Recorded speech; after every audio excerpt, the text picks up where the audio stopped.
action. Alright, so one of the things that I like to do when I'm pruning boxwoods is I like to find the really aggressive leaders and I like to head those back. So one thing I like to do, boxwoods are really soft and fluffy, and so it's really nice to come in and just kind of mess with them, and they should really have a nice flow to them, almost like a cloud. One thing I like to do is I like to run my hand down the side and try to see what catches and snaps back, and that means that that's a really aggressive leader. And so I usually will come in and see, this is like really tangled up in here too.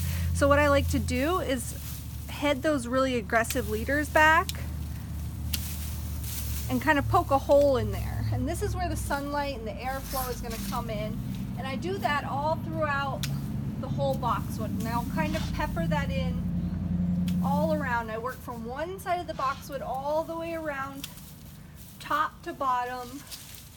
And I like to come in and make cuts. Basically with a boxwood, you can come in, you can cut this boxwood here and it'll flush here. You can cut it here and it could flush there. You can cut it there. So you don't have to cut to green. You can cut back on the bare wood and possibly get flushing. So one thing I like to say is if you make a big hole in one area, as we sort of have a large hole there, I like to lighten it up around that hole just to make it look more purposeful, because sometimes accidents happen. You might make a hole bigger than you wanted, so just kind of work around that. And I kind of always compare this analogy to cutting your own bangs.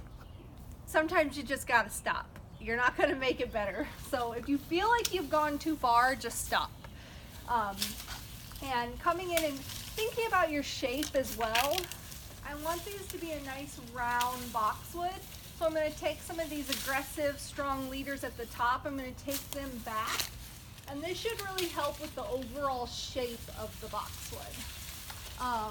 Getting in here and just lightly pruning. I'll make a few superficial cuts up out at the top on the outer ring of the boxwood, and then I also like to open it up and come in and make some deeper cuts that'll help establish flushing inside the boxwood, because what you don't want is a ton of dead in the boxwood, and you get that from too much congestion on the outside.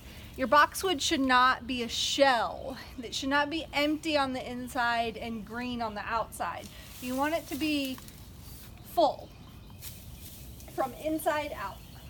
So we'll go through and get all of these tall ones, anything that kind of sticks. I have my line.